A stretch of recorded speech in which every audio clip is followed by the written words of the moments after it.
наших снах. Время как лед замедляет шаг, но не дает повернуть назад. Свет отражается в лужах пустых, но не спасает чужих и своих. Я не ищу уже новый маршрут, слишком давно я остался тут. Слава как код не для всех открыт, каждый здесь прячет свой алгоритм. Я не герой, не чей-то враг, я просто выбрал свой личный мрак и продолжаю идти без слов среди закрытых чужих миров, где каждый звук превращается в тень и растворяется в серый день. Ни слова, только тишина, ни слова и ночь без дна. Ни слова, я вне имен, я стал частью этих зон. Пустые подъезды, глухие дворы, каждый здесь ищет свои миры. Свет фонарей режет тишину, но я уже не иду ко дну. Слова не значит уже ничего, правда исчезла внутри него. Я не верю ни взглядом, ни снам, каждый здесь сам себе капкан. Серые крыши давят внутри, каждый здесь тонет в своей игре. Я не оставлю ни имя, ни след, там где я был уже ничего нет. Я продолжаю идти сквозь шум, где каждый второй потерял свой ум. И остаюсь среди этих стен, без лишних слов и перемен. Ни слова, только тишина, ни слова и ночь без дна. Ни слова, я вне имен, я стал частью этих зон.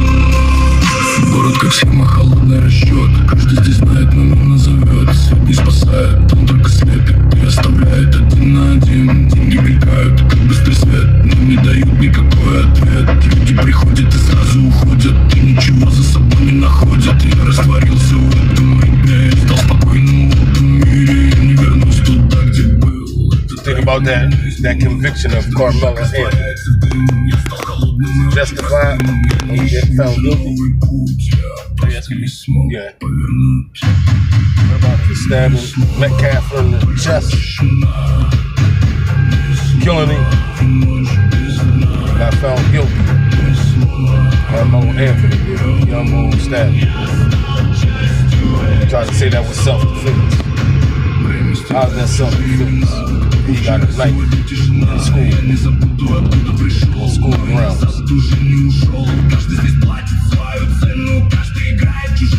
A lot of protesters out there upset because he got found guilty. Only thing he had to do was leave from the tent. They was asking him to leave from the tent, and he said he wasn't going nowhere. So at that point, he was looking for trouble, right? And he knew he had a knife in his book bag. And he said, if you touch me, watch what happens. So you premeditated what you said. See, once you say,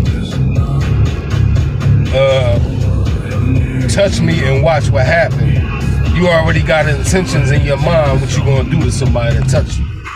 Then you got a knife in your book bag on school grounds. Why not fight it? If it was that serious, like with Quasir and Raymond, if it's that serious, why y'all just don't fight? Would Quasir dig in his bag and pull out a knife and stab Raymond in the chest?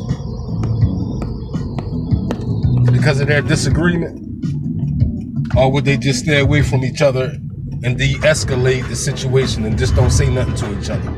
And eventually they'd be cool. To live another day to talk about it, right?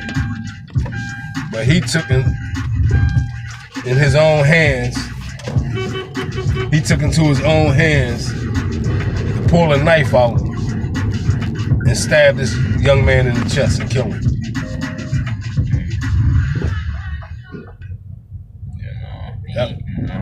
That wasn't justifiable, man, when he could have just walked away from the situation. That was Mac. That was you on school grounds bringing a knife to school. That's violation number one right there. You ain't supposed to bring no weapons to school. So you was looking for trouble the whole time. You was looking for trouble.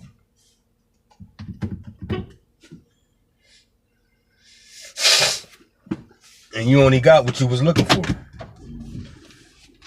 So my question is this.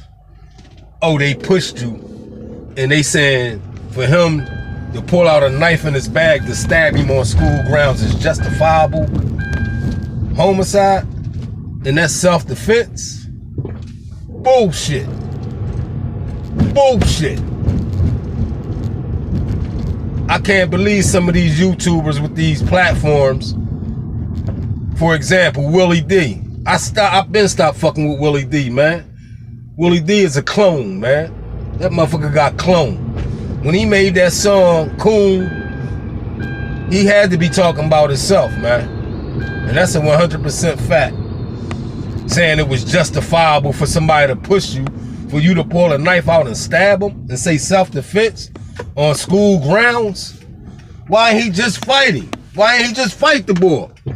To live another day, both of them. Now one going and one going to jail for 35 years. Was it worth it? That's the question. And some of these YouTubers with these platforms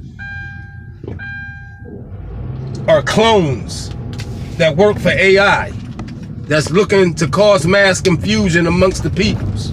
Because goddamn it, if my son in school, on school grounds, goddamn it, and he get violated and stabbed or shot, goddamn it, I'm gonna be highly upset. You understand me? And not only that, it'll be a hell of a lawsuit. A hell of a lawsuit. But some of these pro-black YouTubers channels should be shut down. 100% fact.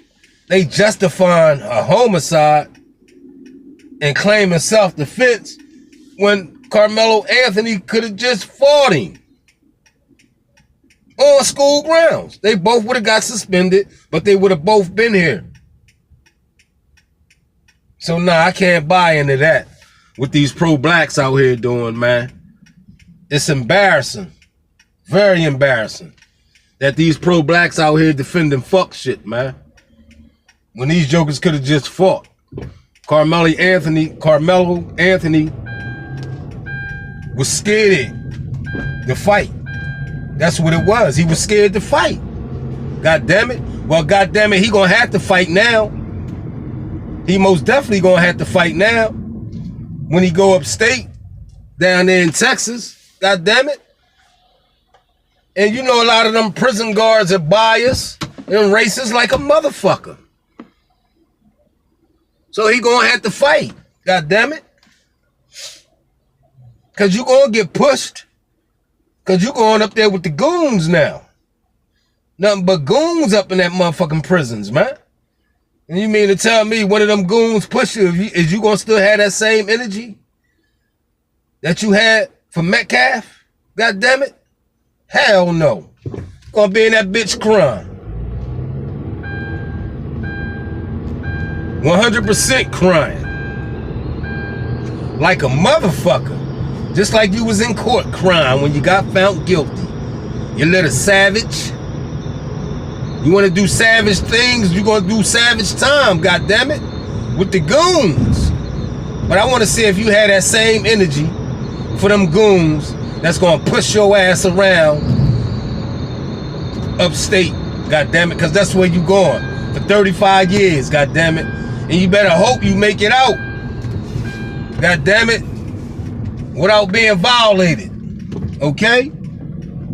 Because you might got some of METCALF family members already waiting for you when you get up in that motherfucker, meaning security guards. Because they say them, as they would say, quote and unquote, them rednecks, security guards is racist, yeah? And they damn sure gonna be racist towards his little ass. God damn it, you just turned 18. God damn it, welcome to the real world. God damn it, upstate with the goons that's gonna be pushing your ass around like crazy. And I wanna see if you had that same goddamn energy for them goons that's gonna be pushing your ass around. Right back, ladies and gentlemen. Right back. Yeah, these pro-blacks trying to justify that shit, man. Out there marching and protesting over someone that, not only that, what example are y'all setting for the kids that it's okay to go out there and stab somebody? You motherfucking niggas done lost y'all mind, man. Not all my peoples. Y'all know the ones, though. The ones that's looking to cause mass confusion.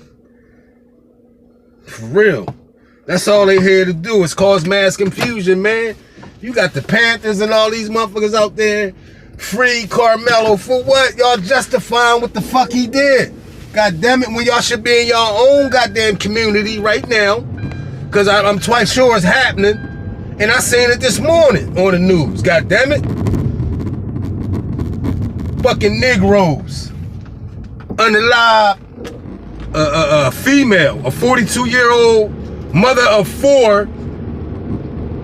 Unalived her to death with a brick. God damn it. Where y'all at? Where the outrage at for that? This woman was beat to death with a brick in North Philadelphia. They not talking about that. God damn it, but they out damn in Texas worrying about Karmelo Anthony, who wanted to do grown men shit on school property with a motherfucking blade. His intentions was to stab somebody, y'all. If you bringing a knife to school or a gun to school, your intentions are to do harm to someone. That's all it can be. It can't be nothing else. You can't justify that shit. That's why I said most of these YouTuber platforms, them motherfuckers are clones and they're here to cause mass confusion amongst the peoples, man. Especially coon ass Willie D. He made that song for himself, man. He tried to justify self-defense when the motherfucker Karmelo Anthony could have just fought him. If he put his hand, if he claiming allegedly he pushed you, you could have fought him. Y'all both would have got suspended and y'all both would have been here. But you choose to take another young man's life because you were scared of him. That's what it was. You were scared of him. Karmelo Anthony was scared of that METCALF. METCALF probably would have beat the dog shit out of him under that tent. And it was raining. So he wanted to go under the tent to keep from getting wet. Come on, man. He could have went to another tent. If they ain't want him under that tent because they probably knew in school, here come this nigga. They probably was black fatigued like a motherfucker. And then here come this nigga. I ain't going nowhere. Put your hands on me and watch what happens. So you had intentions in your mind to do harm to someone. God damn it. That was your whole intentions. And then plunged your knife into that young man's chest, man. Come on, man. And then you got these niggas. These ungrateful, delusional niggas. That's why they don't take niggas serious no more, man. Oh, look, we don't get no justice. We don't get justice for what? God damn it. Well, y'all always causing mass confusion amongst the peoples. God damn it. Y'all don't even like your own peoples. You hear people always say, black folks are their worst enemy. And that's a 100% fact. Black folks are their worst enemy, y'all. Facts. 100% facts, not fiction, goddammit. I'm not buying into that shit, man, with these Negroes, man. These Negroes are just here to cause mass confusion, man. What they known for. Mass confusion amongst the peoples. These fake pro-black Negroes in these organizations are here to cause mass confusion, man. 100% fact, not fiction. Whoever out that motherfucker protesting over some shit like that do not deserve to be on the face of the earth, man. That's a fact, man. They the enemy amongst their own peoples, man. They the enemy amongst their own peoples, man. No justice, no peace for free Karmelo. Y'all justifying unaliving another student when they could have just fought. You on school grounds, my nigga. You can't bring weapons on school grounds. God damn it. You can't bring weapons on school grounds. But yet, back at the ranch, go inside each and every one of their black communities is black on black violence. And you don't see none of this outrage.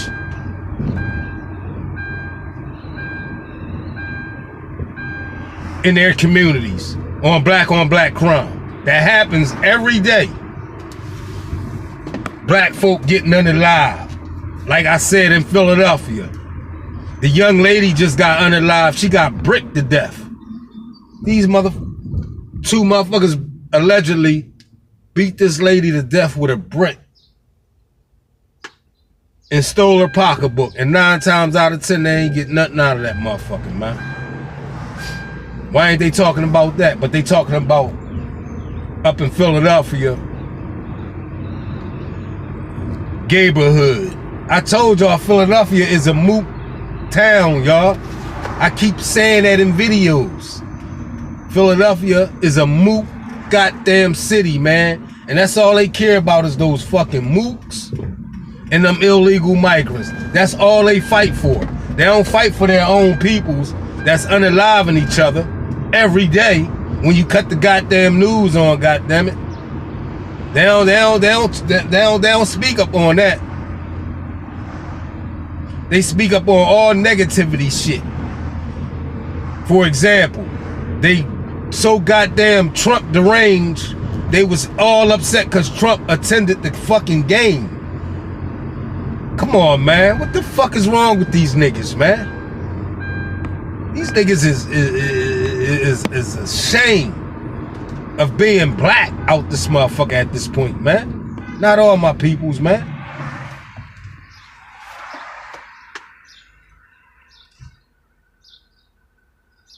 Not all my peoples out here, man.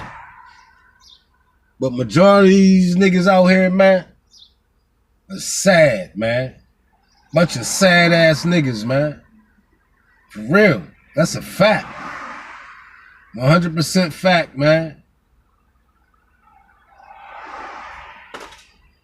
Don't want to do nothing, want to feel sorry for themselves and shit.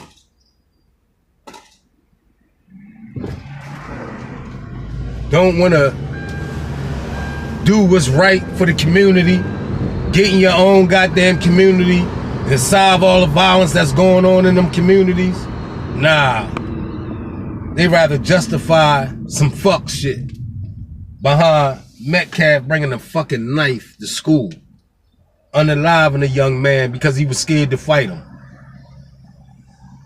Saying stand your ground. They ain't standing your ground. First of all, stand your ground, goddammit, is totally different than what the fuck you niggas got going on. Stand your ground because you got pushed in school because they ain't want this nigga in their tent. God damn it, he should have fought him. That's all he had to do was fight him, man. He was scared to fight him because that white boy would have beat dog shit out of him. Facts. He's getting tired of niggas. And he probably said, man, get up out of our tent. We don't want you up in here. Oh, man, who you talking to with that old nigga shit? Ain't nobody trying to hear that crackhead. This, that, man, get the fuck up out our tent. Put your hands on me and watch what happens. Bitch made ass niggas. Scared to fight. Quick to run to a gun or a knife. God damn it. That's what it clearly shows. He was scared to fight that white boy. That white boy would have beat dog shit out that boy, nigga. Facts. Facts, not fiction. METCALF would have beat the dog shit out of Karmelo Anthony. And he was scared to fight him. Facts. And then dig in his little fucking bag and pull out a knife and stab. That was scared. He was scared. God damn it. You should have de-escalated the problem, God damn it. And left out the tent. That's all you had to do. Is leave out that tent, God damn it. That's all you had to do.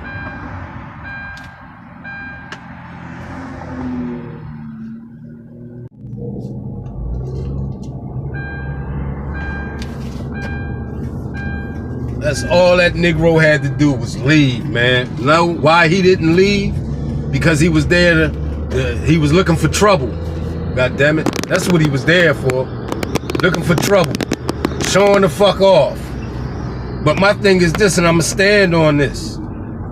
You about to go to a house where ain't nothing but goons in that motherfucker. We talking about the prison, God damn it. We talking about behind them walls, God damn it. Where they gonna push you, God damn it. You gonna get tested. Everybody in the world that hit behind them walls get tested. Is you gonna have that same energy when you get behind them walls? Your new home for 35 years, God damn it. Huh?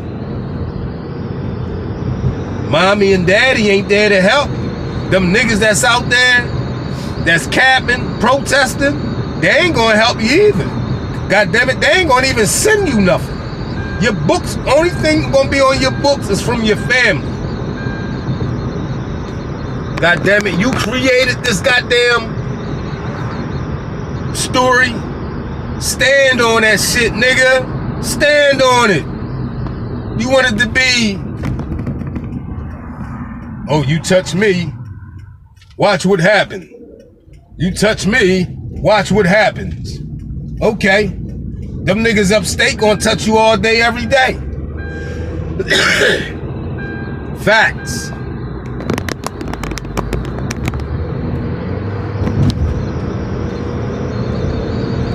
Them guards, and it might just be the guards.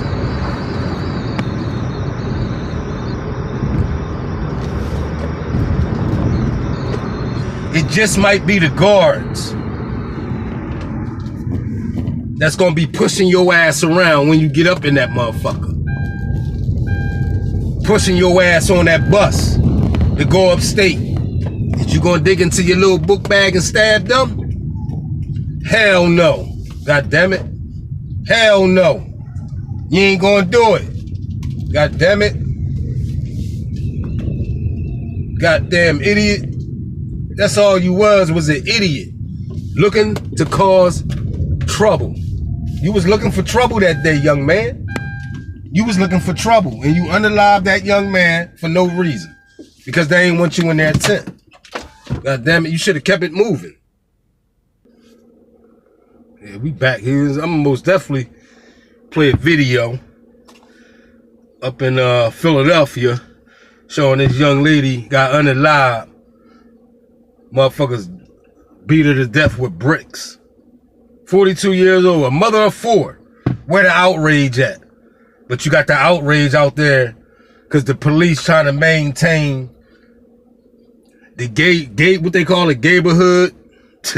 Sick, man. Philly is sick, man. All these sanctuary cities is sick, man. Straight up. Sick than a motherfucker, man. And these Negroes out here engaging into that fuck shit. Never fails, man, with these Negroes, man. Negroes ain't nothing but fucking followers, man. You can tell they followers because they went out there and took that experiment. God damn it. I think that experiment got a whole lot to do with some of these motherfucking lunatics out here losing their motherfucking minds and shit, man. Facts. I told y'all that shit was an experiment, man. And guess what? Half you niggas lined up and took that shit. God damn it, and you lost your fucking mind out here. 100% fact, not fiction. 100% fact, not fiction. God damn it, prove me wrong. Prove me wrong, God damn it. Y'all engaging into fuckery. Young man lost his life and y'all out that bitch talking about free Karmelo Anthony. Come on, man, stop. Y'all trying to justify some fuck shit. Niggas don't, that's why motherfuckers don't take you niggas serious at all. Don't take you niggas serious. You niggas is jokes out this motherfucker. Not all my peoples. Y'all know the ones though. It's a handful of them out here. It's a handful of these ignorant ass niggas out here, man. Facts.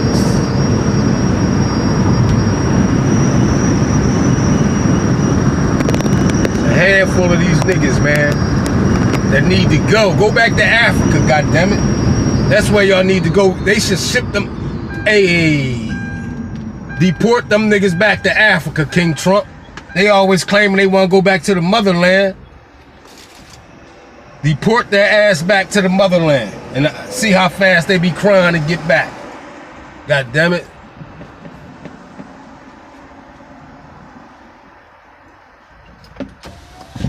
See how fast they be crying to get back when they get to Africa.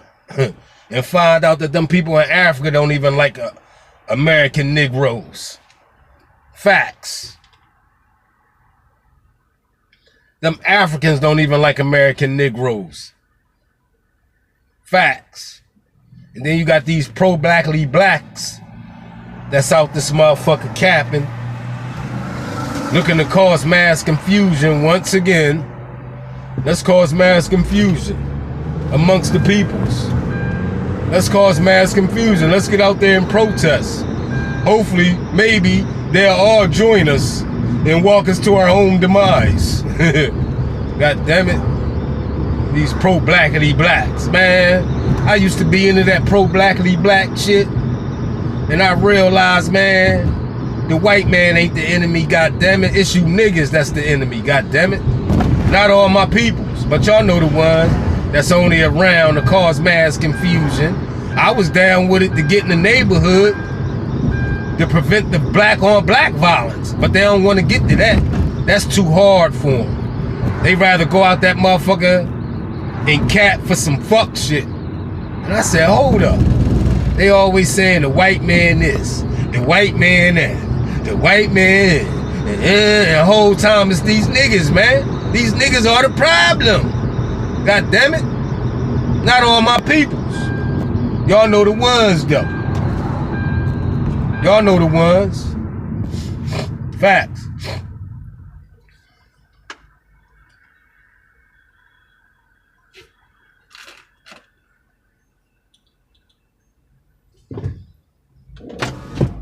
Self-defense. Claiming self-defense. How you gonna claim self-defense on bringing a weapon to school though? You on school grounds though. God damn it. So it's okay for your son or your daughter to be in school and bump into somebody or step on somebody's sneakers, because you know how niggas are. When you step on their sneakers, they quick to kill you, unalive you. Nigga, what you doing? You pushed me, you stepped on my... Now you got these pro-blackity blacks supporting that shit.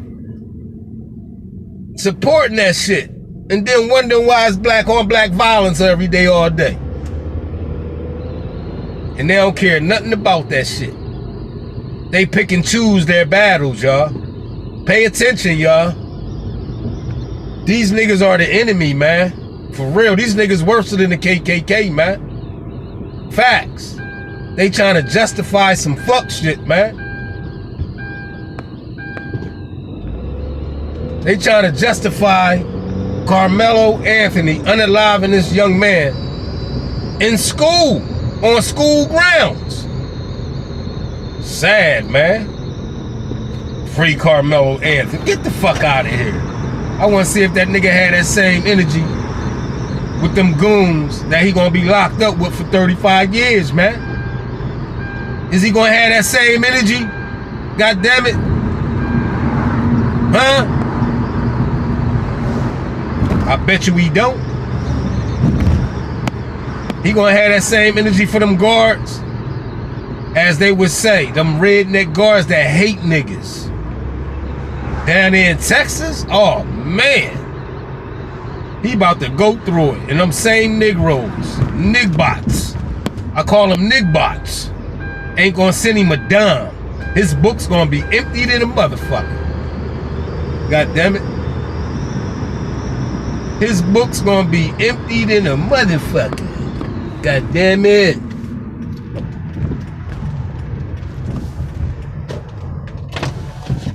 The ties with the fat gut, man.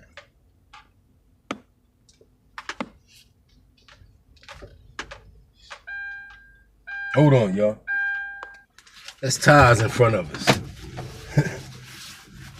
That all fat and shit.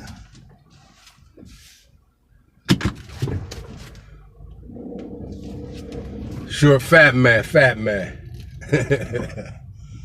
But like I said, ladies and gentlemen, is he gonna have that same energy?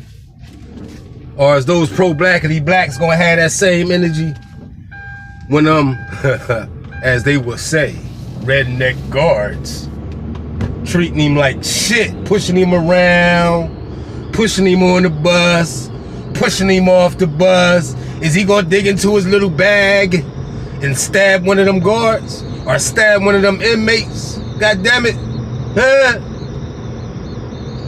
Man, you considered a celebrity with all the limelight you was getting, God damn it.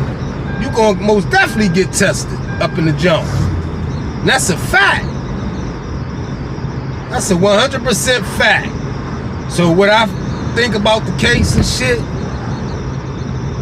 he only got what he deserved, y'all. He got 35 years. He wanted to do grown man shit in school, bringing a weapon on school grounds, y'all. And y'all justifying that shit as self-defense? Come on, man. What the fuck wrong with these niggas?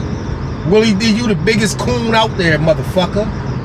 And the rest of you YouTubers that's out there justifying that shit, looking for excuses. Cause you got on your platform and you was running your dick suckers. You was running your dick suckers for your audience. And you was dead wrong. Y'all was running your dick suckers for your little audience that you got, and y'all was dead wrong. God damn it. Not having the facts and none of that shit. They say even his own friends said he was wrong for that shit, man. That was there. Y'all wasn't there. Y'all was just getting third-party information. His own friends said he was wrong for doing that shit, man. Come on, man. He should have just fought him. You know why he ain't fighting? Cause that white boy would have beat dog shit out that nigga, man. Facts. Facts. He would have beat the dog shit out of Karmelo Anthony on the motherfucking school grounds under that tent. Straight up. And he would have been embarrassed, God damn it. He would have been solely embarrassed by getting his ass whipped. Facts.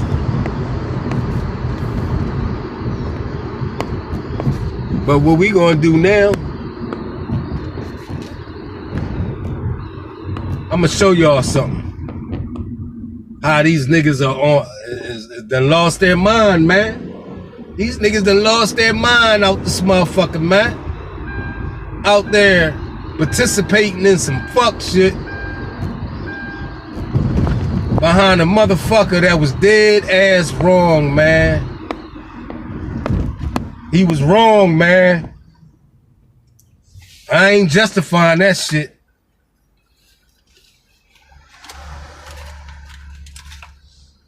Not at all.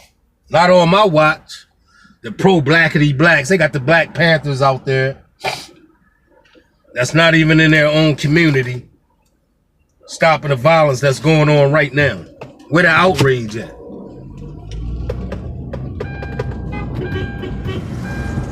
Where the outrage at?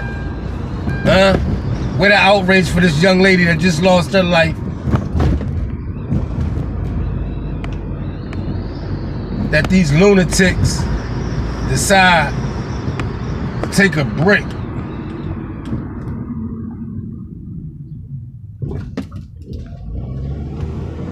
and beat this young lady to death with a brick. Huh? Where the outrage at, goddammit? Huh? Where the outrage at for that?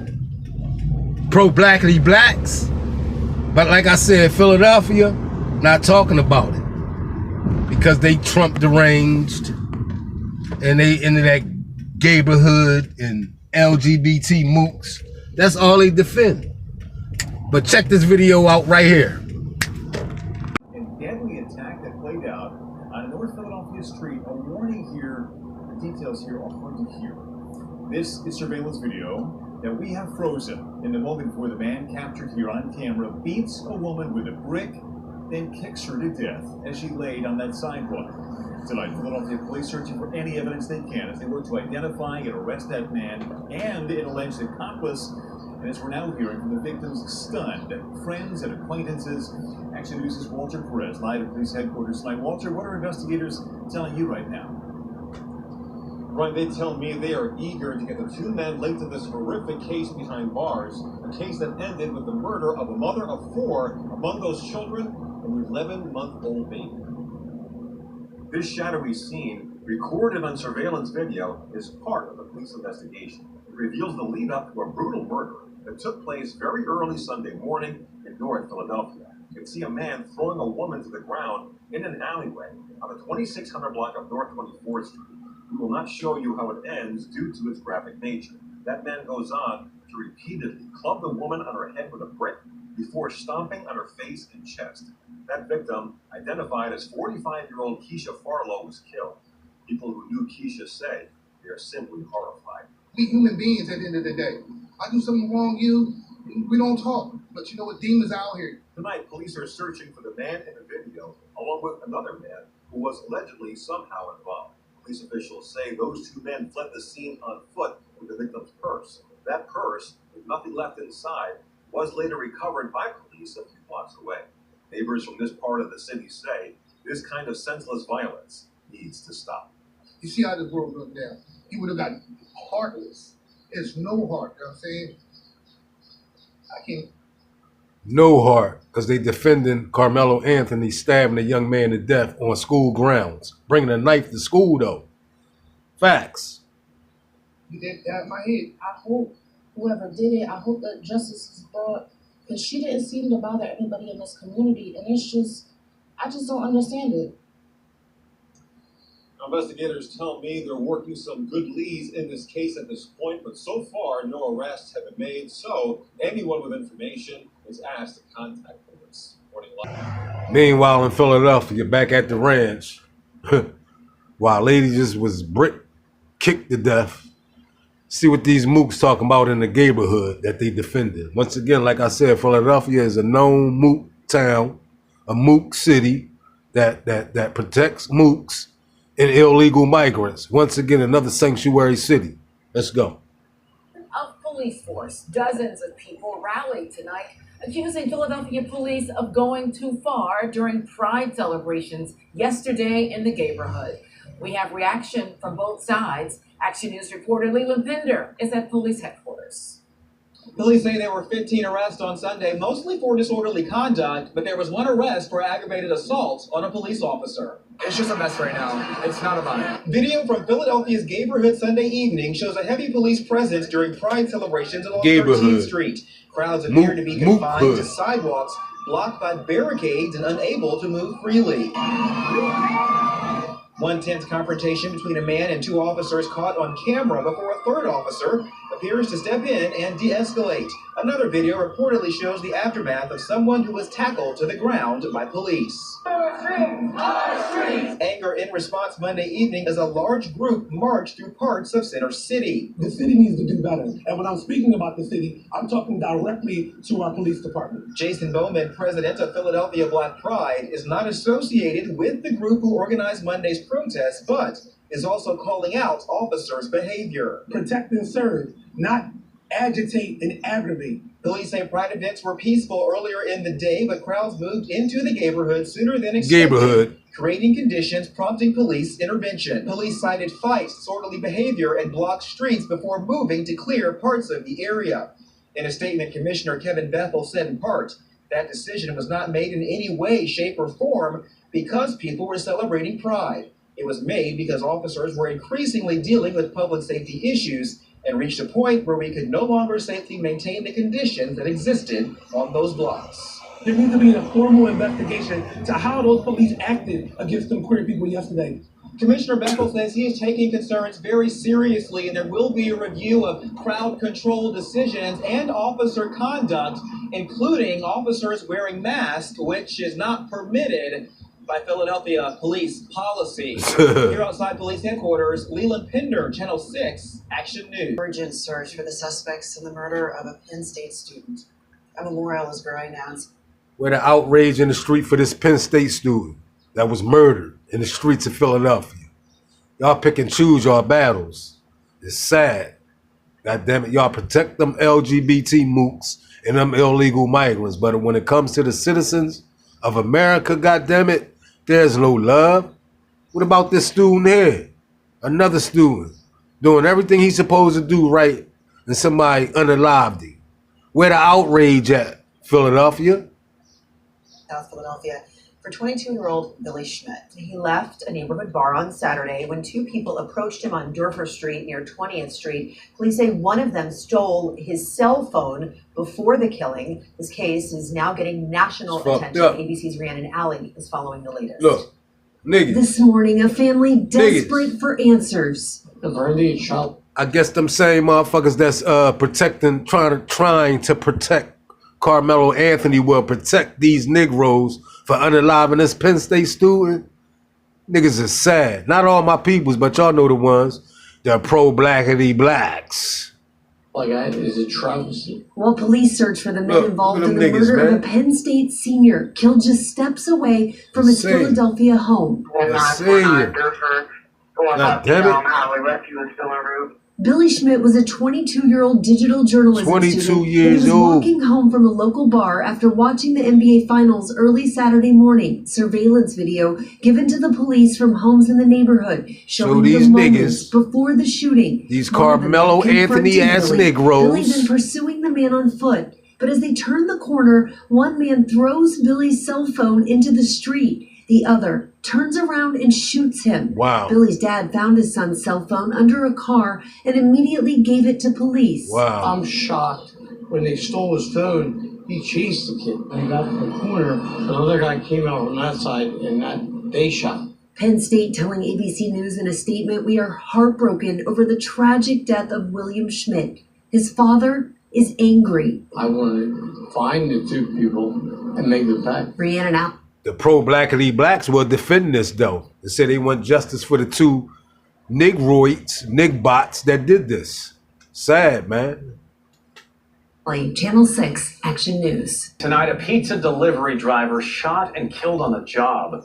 And now Philadelphia police are looking for whoever pulled the trigger. The 28-year-old was gunned down while making a delivery to a vacant property. Our Jill Croce live tonight at police headquarters.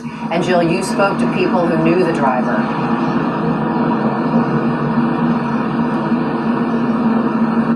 Man trying to make an honest living, and these nigbots, once again, destroying the communities, their own worst enemy, unaliving people that's trying to make an honest living, man. Here we go again. Where the outrage at, goddammit? Huh? Where the outrage at? Y'all should be in the streets. But y'all in the streets for the neighborhoods, neighborhood mooks. Sad. Very sad. The 28-year-old victim was clocked in at Pete's Pizza off Ridge Avenue in North Philadelphia when his delivery took a fatal turn. The manager there described him as a good guy and always willing to work. He also worked at the location's West Philadelphia spot.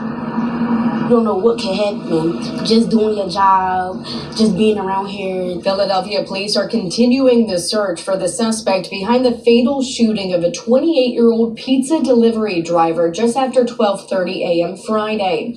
Earlier Friday morning, Chief Inspector Scott Small credited ShotSpotter technology with indicating gunshots in the area.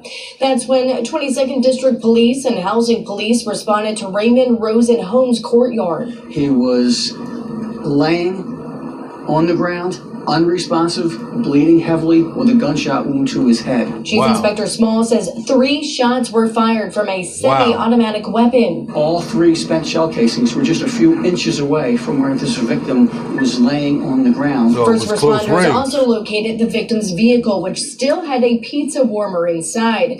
Inside the vacant property, 3 pizza boxes and a bag were left unopened. Somehow when he went outside the property, that's where he was shot. Police haven't shared any description of the shooter, but John A. wants to see the person held accountable. He need to go to jail. He need to be locked up ASAP. They need to find him. Police say Philadelphia Housing Authority. Same way Metcalf lost his life.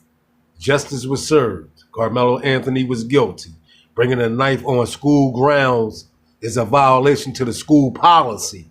Okay? Okay, Willie D? You clone ass nigga? He has cameras and they captured the delivery man walking and 2 others following the would-be victim. Private cameras are also being looked at. Pete's Pizza off Ridge Avenue was in the news twice in 2024, once in June for a delivery driver gunned down outside the shop, and in November when a man was gunned down inside. And there's a $20,000 reward up for grabs for any information leading to an arrest and conviction. Anyone with information, you're asked to contact the homicide unit in front of police headquarters. Jill Croce, Fox 29 News, Dawn. All right, back to this mass shooting in Mercer County, where 7 people were shot. What have they sorted out anything on this one, Morgan? Mike, we haven't heard details yet exactly what led up to the shooting or the suspect or suspects that are involved, so police are still investigating. But this happened around 10:30 last night, right on Center and Furman Streets, and police say when they arrived on scene, that's when they found that 7 people suffering from gunshot wounds. All 7 victims were taken to the hospital. We know that 2 of them are in critical condition and the remaining 5 are listed in stable condition. And if you take a look at that video, I mean, it was active for hours until at least 3 o'clock this morning. And you can see all the markers on the ground. We believe there were nearly 40. We saw that a cluster of shots were fired in one area of the street and then just... Where the outrage at? Pro-blackity blacks? Huh? Where the outrage at? A little bit down the road, we saw a bunch more. So again, we're waiting on details, but we do know that the Mercer County shooting response team is investigating. So hopefully we get an update on those 7 victims who are currently being treated. Mike, Alex. All right, when you hear more, let us know. Thank you, 6:30. When these Nick bots found out Karmelo Anthony was found guilty, let's listen to him. Nick bots. My editor just told me he's one of your folks. Oh shit! Guilty of murder? Of course, goddammit. Of course he's guilty of murder. He murdered that young man. He brought a knife to school. You cannot have weapons in school. If it's a stand your ground law, you don't bring weapons to school. Idiots. He should have fought him. That white boy would have whipped his ass. Facts. All right, like this. Guilty of murder. Oh my Lord. Guilty of murder. Guilty of murder. Guilty of murder. That's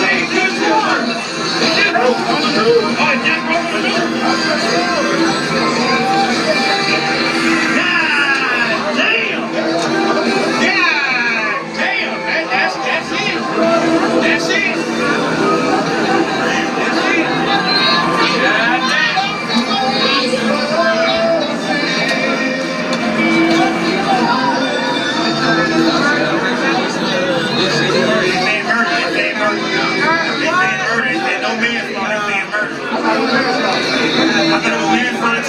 No manslaughter. He murdered that young man. Guilty of murder on Fox right now. They say guilty. He murdered that young man.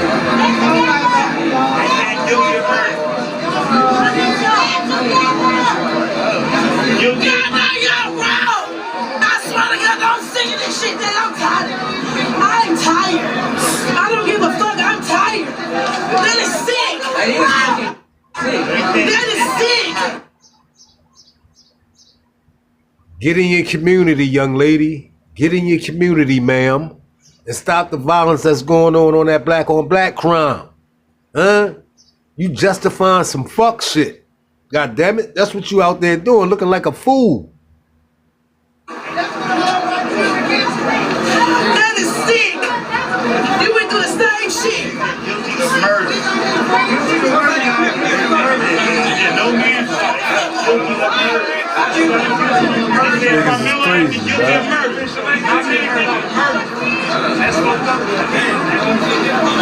Murdered that man.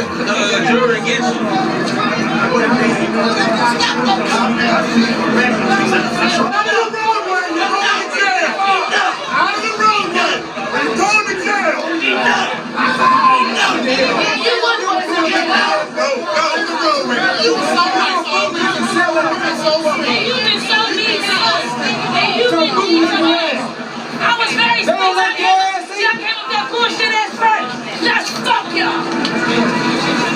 Take your ass home.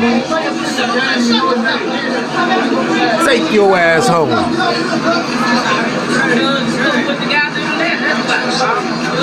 Take your evil ass home.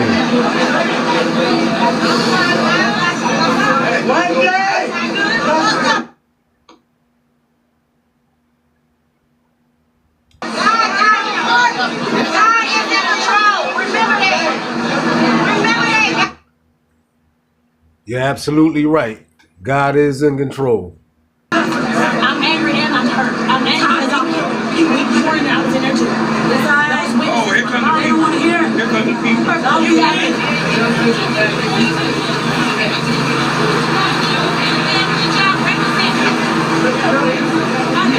They out there trying to justify a homicide, talking about self-defense. How was that self-defense? Huh? If the young man allegedly pushed him, he should have fought him. God damn it. He gonna get pushed around when he upstate. The guard's gonna push him around. As y'all would say, the rednecks that hate niggas. Especially in Texas. God damn it. Is he gonna dig in his bag and stab them?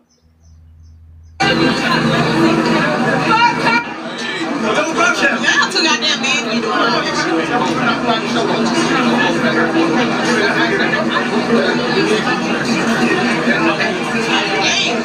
He gon' say something. I ain't say this. I will say this one time. One time only. I speak on behalf of myself, Minister Dominic Alexander. I speak on behalf of myself as the president of the Next Generation Action Network. The Next Generation Action Network wanted to respect this process, to be able to make sure that nobody said that the Next Generation Action Network. What type of example are y'all setting for the kids that's coming behind y'all? Old fuck asses. Huh? What examples are y'all setting? Y'all letting the kids know it's okay to go out here and commit a crime? And unalive somebody because they disagree, ain't want you in their tent? He should have moved on. Disrupted this process, interfered in this process. But what this process did is show that black lives do not matter in Collin County. Black lives don't matter, goddammit. Look in your community and look what's going on right now as you doing this video. Are you speaking? Black folks unaliving black folks every day, all day. God damn it. And unaliving people that's productive citizens of America. That's making something of their life.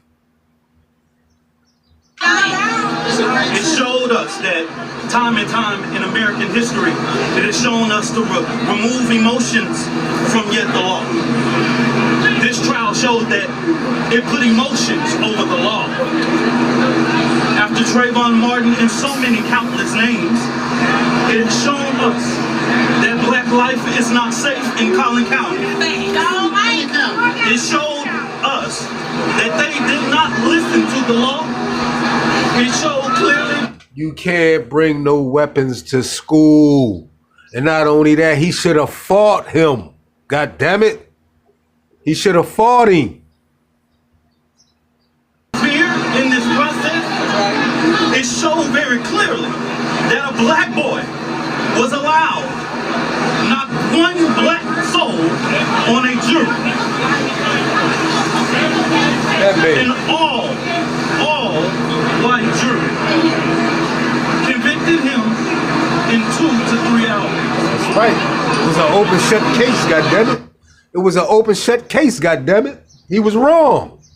And y'all trying to justify that shit, talk about his self-defense. Bullshit. We know that they did not prove their case. They are currently sentencing Karmelo Anthony. But we know that the Next Generation Action Network put the first $10,000 towards an appellate attorney.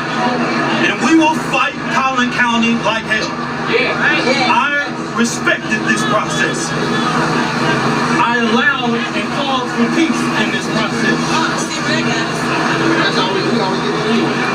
But Black America should be very upset about what went on. Not at all. Not at all, goddammit. Don't say Black America. It's only you handful of ignorant niggas that's out that bitch looking to justify some fuck shit. Today. Now, before all of the internet lawyers and before all of the interpretation of the situation, I'm only an advocacy leader. I'm not an attorney. I can only help families be able to navigate these processes when they find themselves in this type of situation. I can only allow lawyers to be what they are, lawyers. I can't instruct them. I can't stop them from doing anything. I have to respect the process just like anybody else. But what we saw today was flawed, unjust, and I ask that the community continue to pray for the Anthony family. I do not speak for them, but I know that the Next Generation H Network will be here and support. My heart hurts right now. Wow. Because in ignorance of the law, what's done here today. These niggas is ignorant, man. We posted the jury instructions. And right now, what we are seeing is a travesty. How can 12 jurors look at the exact same video clip and see two completely different crimes? In a Texas courtroom, prosecutors just dropped the definitive footage of the moment Austin Metcalf was fatally stabbed under a team tent. But depending on who you ask, this tape either seals a life sentence or proves total innocence. The most shocking part is that the jury just heard the defendant's exact words recorded on a live police body cam just seconds after the blade was dropped. But the defense claims the state is hiding the real story. A severe physical threat from a football player over 60 pounds heavier. We are breaking down the exact frame-by-frame footage the jury saw, so you can decide. Karmelo Anthony was scared to fight him. He was scared to death to fight that white boy. That white boy would have beat boot shit down his leg. Facts. And the verdict for yourself. If you want the real truth behind the headlines, hit subscribe to US Crime Cases right now. We break down the evidence, so you decide. When I first looked at this case, I had to stop and just take a deep breath. You see these headlines, and it is so easy to forget that we are talking about real kids, real families whose lives were completely destroyed in a matter of minutes. The date is April 2nd, 2025. We are at David Kuykendall Stadium in Frisco, Texas. It is supposed to be a standard, routine high school track and field event. If you've ever been to one of these, you know exactly what the vibe is like. It is usually a good time, right? Hundreds of teenagers are hanging out, laughing, and eating snacks. Coaches with clipboards are yelling times. Parents are scattered across the metal bleachers with their phones out, ready to record their kids running. It is just a normal, everyday community event. Austin Metcalf was there. Austin was not just a name on a police report or a blurry figure in a courtroom video. He was a son, a varsity athlete, and a twin brother. His twin, Hunter, was right there with him that morning. They were Memorial High School students, big guys who played football, just hanging out together at a track meet on a Thursday morning. You think about the bond between twin brothers, the inside jokes, the shared life, and you just think, wow. It breaks my heart to know how this day ends for them. But the morning quickly takes a turn. If you live in Texas, you know how the weather works. A severe thunderstorm drops out of nowhere. The sky gets incredibly dark, the wind picks up, and heavy downpours suddenly roll in. Track meets do not just pack up and go home when it rains, they go into a weather delay. So you have dozens of student athletes scrambling across the field to get out of the storm. Everyone is running for cover.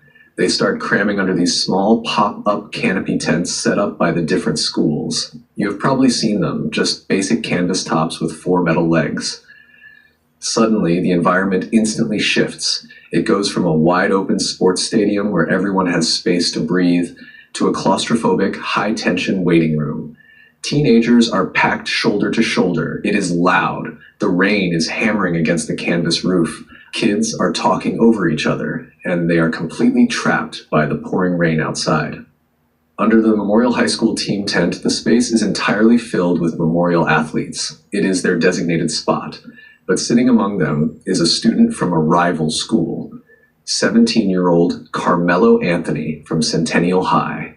He is sitting quietly on the metal bleachers under the canopy with his backpack resting on his lap, trying to stay dry, just like everyone else.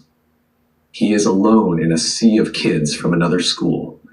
I see this kind of setup and I immediately know it is a recipe for trouble. This is where the collision point happens. It starts so small. Memorial students start noticing that a kid from another school is taking up space in their designated area. In high school, territorial stuff like that actually matters to teenagers. What starts as a few sideways glances and whispers quickly turns into a direct verbal confrontation. Enter Austin Metcalf and his twin brother, Hunter. Both are Memorial students, and they approach Karmelo. They look at him and tell him he needs to leave. Now, if you put yourself in their shoes for a second, you can kind of see both sides building up. To Austin and Hunter, this is their team's tent. Their teammates are standing in the rain while a kid from a rival school is taking up a dry seat. But if you look at it from Karmelo's perspective, the stadium layout is working against him. The tent is completely boxed in by the metal bleachers at his back and the massive storm right in front of him. There is no easy way to just stand up and walk away without pushing through a tight crowd of rival students into a heavy downpour.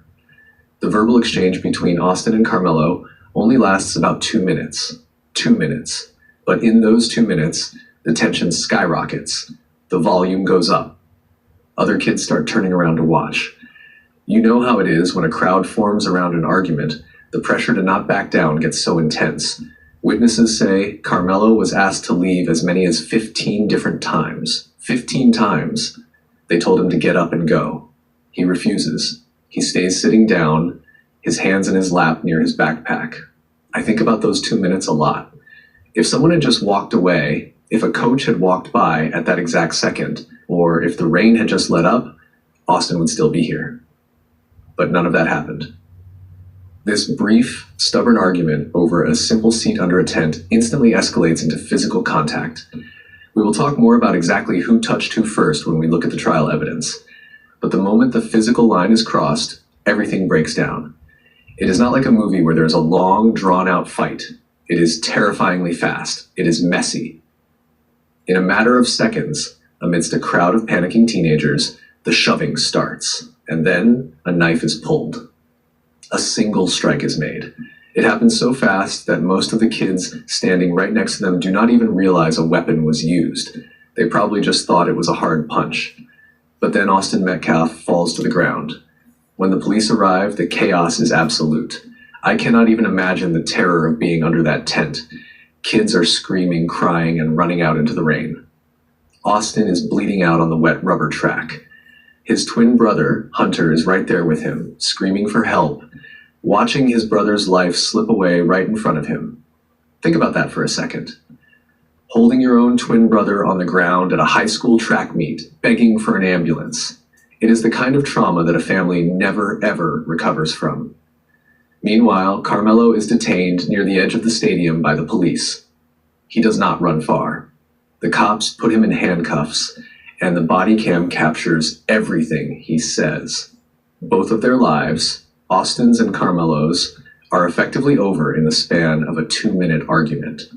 Two families get that horrible phone call that no parent should ever have to answer.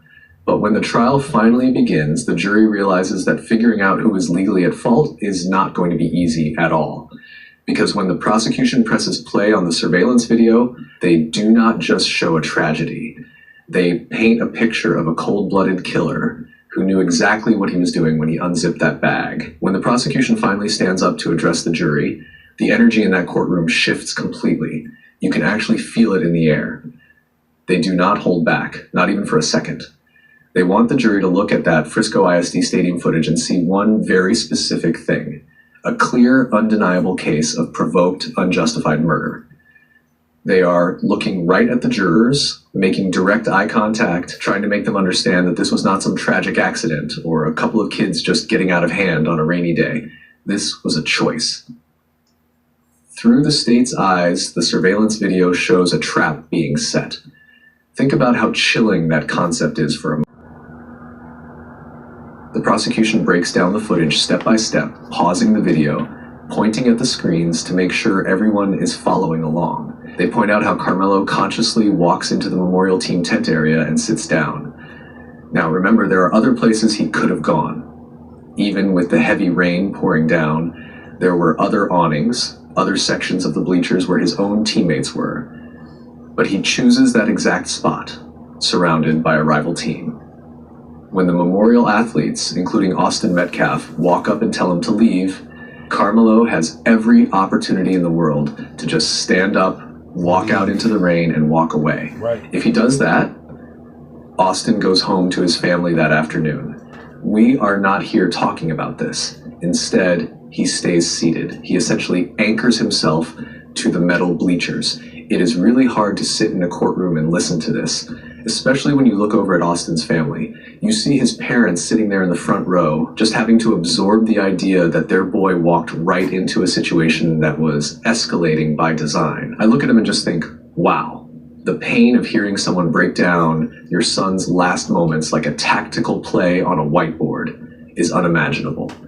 You can see the physical toll it takes on them every time the prosecutor points at the screen. And then you have Hunter, the twin brother. He is sitting right there, listening to the state describe the boy who took his other half. Twins share a bond that most of us cannot even begin to understand, and Hunter had to watch that bond get severed in real time. So when the prosecution brings up witness after witness to the stand to drive this point home, the emotion in the room is just raw. We are talking about teenagers, kids who had to watch their classmate bleed out, now having to sit in a sterile courtroom, put their hand on a Bible, and recount every single second of it under oath. These young witnesses testify that Karmelo was asked to leave over and over again.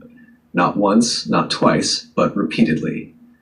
Instead of leaving, the witnesses say Karmelo just sat there with his hands completely hidden inside his backpack, which was resting right on his lap. Just picture that for a second. Put yourself right there under that crowded tent.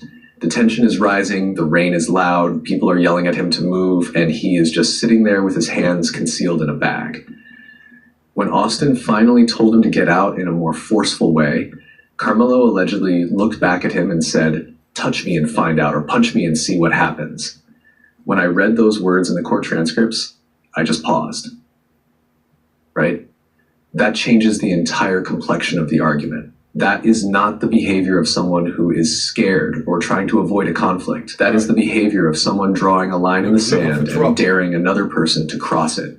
Right. The state wants the jury to focus entirely on one specific word, and that word is intent. In a normal high school fist fight, we all know how it goes. Right. Kids shove each other, they throw some sloppy punches, maybe someone gets a bloody nose or a bruised ego, a coach breaks it up, and everyone gets suspended. It is a tale as old as time. But the prosecution heavily highlights the weapon choice to prove this was never, ever going to be just a fist fight. Karmelo was carrying a 3.5-inch folding knife inside his bag. If you haven't subscribed to US Crime Cases yet, hit that button now. We dive into the psychology of cases like this every single week. So let's talk about the physical mechanics of using a folding knife for a moment, because the prosecution spends a lot of time on this, right? You do not just accidentally use it. It is not like picking up a random rock on the ground in the heat of the moment, and it is definitely not like just throwing a blind punch when you feel threatened. Using a weapon like that requires intentional steps. Right. You have to actively decide to reach into your bag. You have to feel around and find the knife among your school things, pull it out, manually flip the blade open so it securely locks into place, grip the handle tight so it doesn't slip, and then physically drive it forward into another human being's chest. I see the prosecutor pantomiming this exact motion for the jury, and it is an incredibly powerful, disturbing visual. It forces everyone to realize that between the shove and the stab, there were multiple micro-decisions made. The state frames this specific series of actions not as some blind, instinctual reaction to a high school argument getting a little too heated. They frame it as a deliberate, malicious choice. They argue that Karmelo escalated the fight from 0 to lethal force in a split second. He bypassed the shoving, bypassed the punching, and went straight to the knife. Right. The district attorney looked right at the jury and called it a sneak attack. He was scared to fight. Hearing those words echo in a silent courtroom, you cannot help but look over at Austin's twin brother, Hunter. You realize the absolute nightmare he is living every single day. He lost his brother, his other half, to a sneak attack over a seat on a bleacher. It is just completely devastating. You really feel the gravity of it in that room. And just when the jury is trying to process the sheer mechanics of the stabbing and the emotional weight of it all, the prosecution drops their heaviest piece of evidence. This is the moment everyone in the gallery leans forward. They play the police body cam footage from the exact moment Karmelo was detained outside the stadium, just minutes after the stabbing. You watch the screen in the courtroom, and it is shaky, chaotic footage. You can hear the rain, the sirens, the yelling. Officer Eduardo Cortez points his weapon, commands Karmelo to raise his hands, and places him in handcuffs right there on the wet pavement. It is a highly charged, adrenaline-fueled situation. On the live body cam audio, you hear the officer talking into his shoulder radio, telling dispatch that he has the alleged suspect detained. And then it happens. Karmelo looks directly at the police officers, completely unbothered by the rain or the flashing red and blue lights, and says, "I'm not alleged. I did it." When that audio plays, a chill just goes right through the room. I see exactly why the prosecution leans so heavily on this one short sentence. For them, this is the absolute final nail in the coffin. They frame this raw audio snippet as an unremorseful, definitive confession caught live on tape. When you listen closely to the audio, there is no crying. There is no shaking or panic in his voice. There is no denial, no frantic explaining about how he was scared or how things got out of control. There are no tears. It is just a cold, flat, matter-of-fact admission that he drove the knife into Austin Metcalf's chest. It almost sounds like he is just stating the weather. The state looks at the jury, sweeps their gaze across the 12 people who hold Karmelo's fate in their hands, and tells them the story is incredibly simple. You do not need to overthink the blurry video. You do not need to analyze the crowd or the rain delay. Karmelo picked a fight by sitting where he knew perfectly well he did not belong. He waited patiently for someone to take the bait. When Austin finally took that bait and engaged him, Karmelo used a hidden weapon to win the fight instantly, and then he boldly admitted it to the cops right after, almost like he was correcting them for daring to call him alleged. It is a narrative that paints a very dark picture of a 17-year-old kid. By the end of the prosecution's presentation, the courtroom is heavy. I mean, you can practically hear a pin drop. It is suffocating. The state has built this massive, seemingly impenetrable wall of evidence. So what do you think about that, Blue Diamond?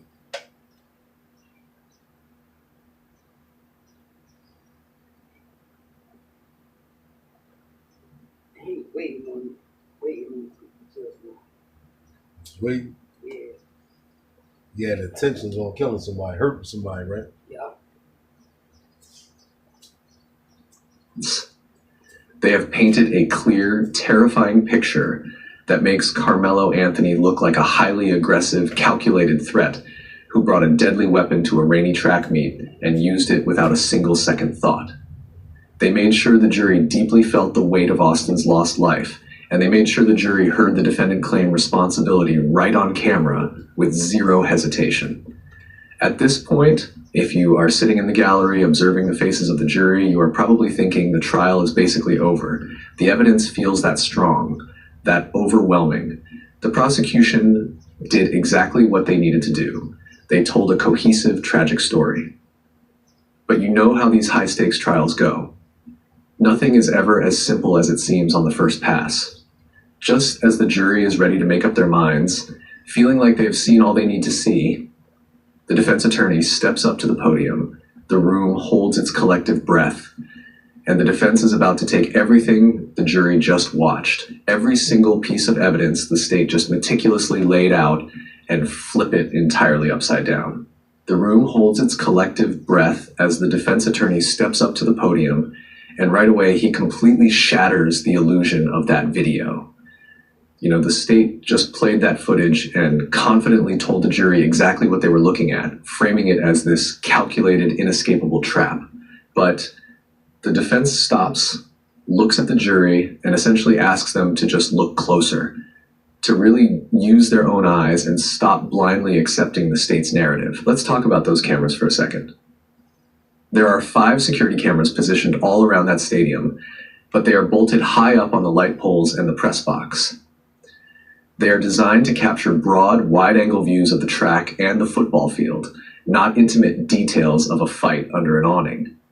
The defense points out that the footage is incredibly hazy.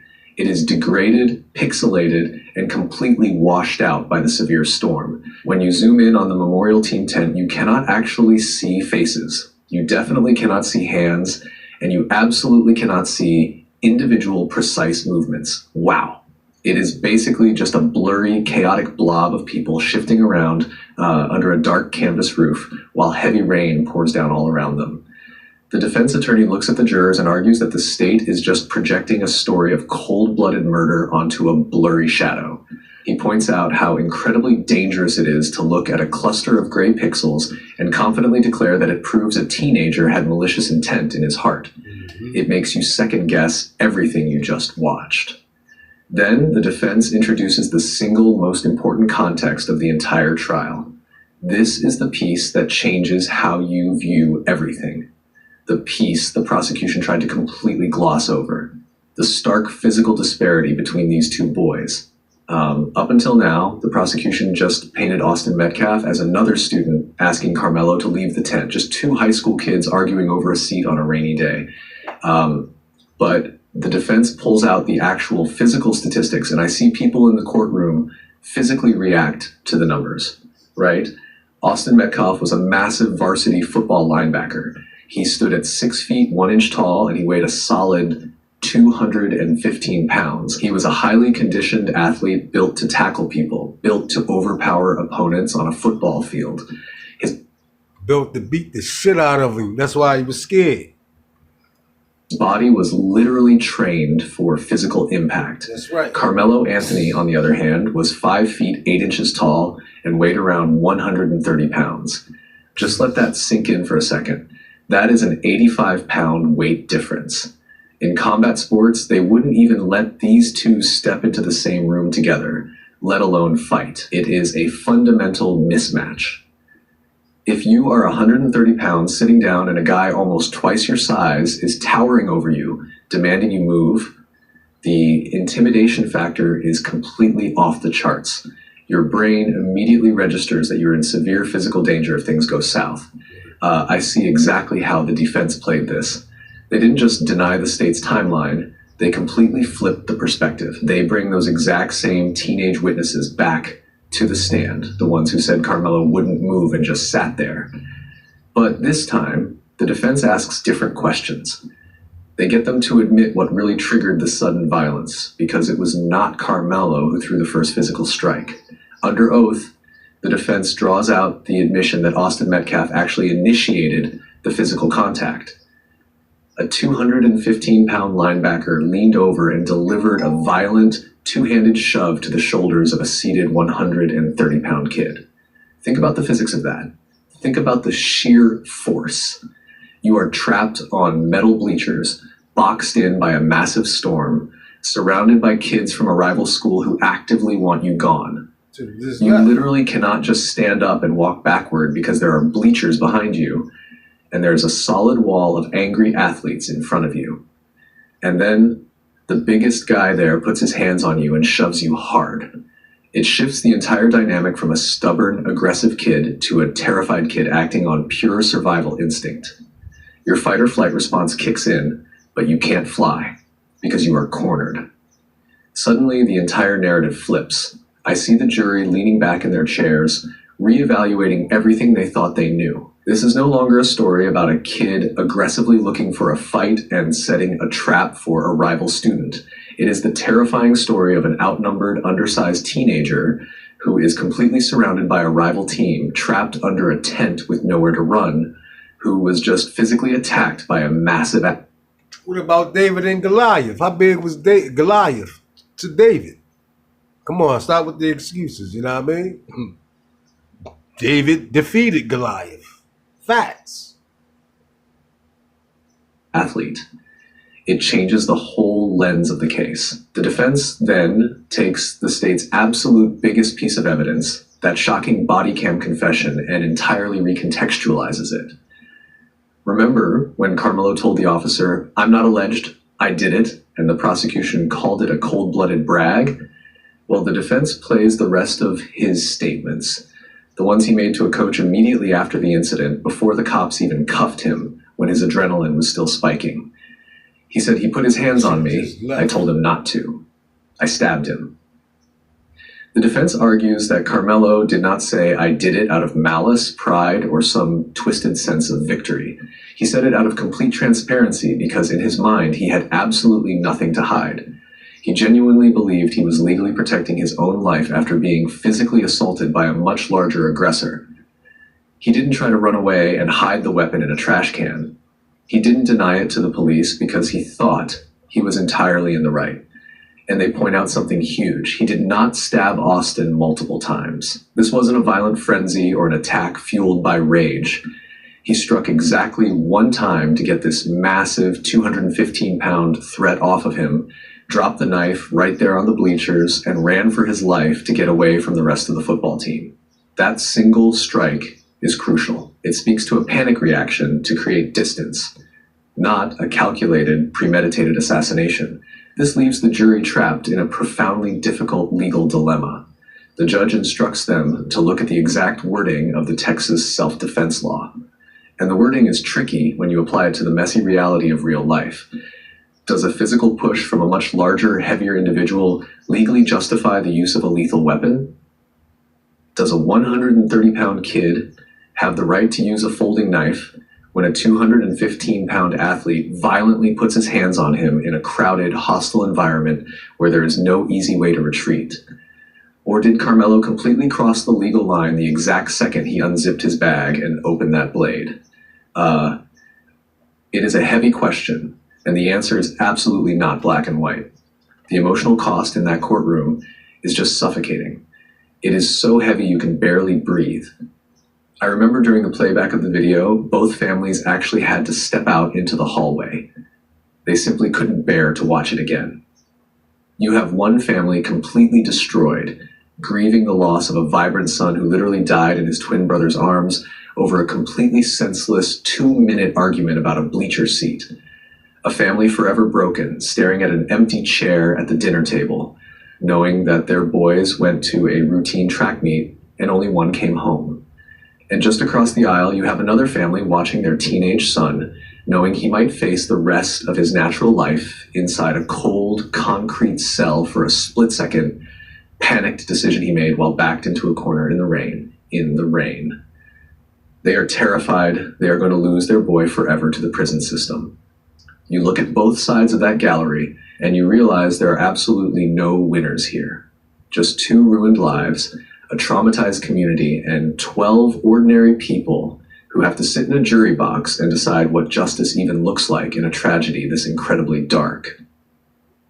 Now the case rests entirely in your hands. If you were sitting in that jury box, looking at that exact same blurry stadium footage, what would you see? Would you see a life sentence conviction for a calculated murder, or a young man defending himself against a massive physical threat? Thank you for staying till the end. Please subscribe to U.S. Crime Cases, leave your verdict in the comments below, and see you next time. No manslaughter, saying murder. I thought it was manslaughter too. They saying guilty of murder on Fox right here. They saying guilty of...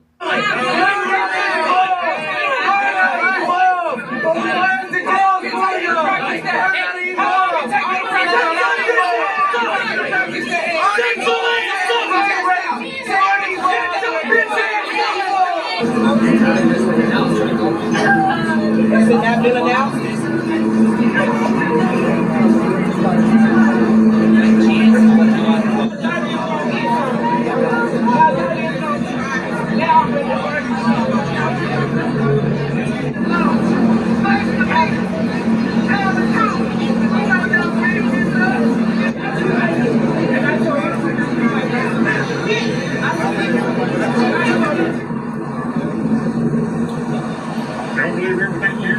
No, that's true.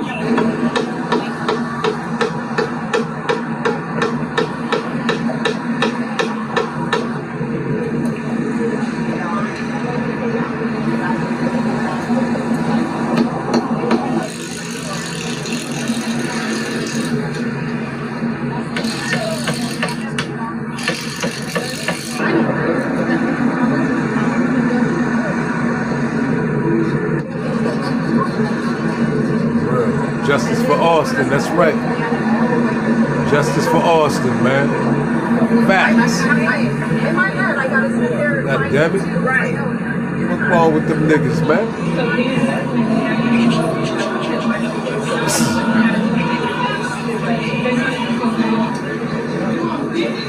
Say his name, Austin Metcalf, god damn it. Texas has stand your ground law. Look at these motherfuckers. Penal code. 9.31. The pro-blackity blacks. He had. Ask her why she ain't in her community with the same energy on that black on black violence. Stop with the foolishness. We don't believe the Black Panther Party like that no more. Y'all fake, god damn it. Y'all don't even be in your own community helping out. There's no reason to retreat. You don't have to retreat. Understand your ground. He had. Stand your ground. He was on school grounds. You can't bring no weapon to school. Man, what's wrong with you? He had the right to be there. He was not the aggressor. This whole thing ain't racist. It was supposed to be a public court. They had a private court, all white jury.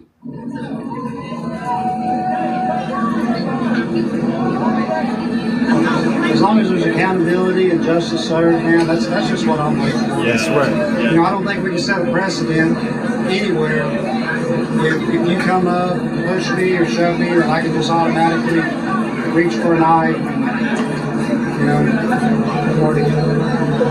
I believe in self-defense. Don't get me wrong, proportional. But I just don't think, because this would end up setting a precedent right here, in my opinion. Karmelo Anthony gonna have to deal with this for 30 years, god damn it. For 35 years. You gonna eat your cornbread. Trevor. You gonna eat your cornbread. Trevor. You gonna eat your cornbread. Trevor. Don't say that, Jack. You talking to me? Yeah, I think you're talking to you. No, not at all. I want you to have it. Will you mind passing this down to... Hey, no, I ain't good. Don't pass your cornbread to him. That's your cornbread. Ray, I'm a grown man. Okay, I'm not gonna eat this cornbread. If he wants the cornbread, damn it. Now, if he wants some cornbread, let him go up to the front and get his own portion of cornbread. That's your cornbread. Fuck him. Hey, man, he gonna eat his cornbread, all right? Fuck you. Ray, look, I don't need you to take up for me. I'm all right. I'm a grown man. I can handle it. You let him have your cornbread, you're gonna be ironing his drawers and clipping his toenails. Shit, I don't need to iron. Maybe I ought to eat your cornbread. Look, I don't need you to take up for me. I'm toenails. Shit, I don't need to iron. Maybe I ought to eat your cornbread.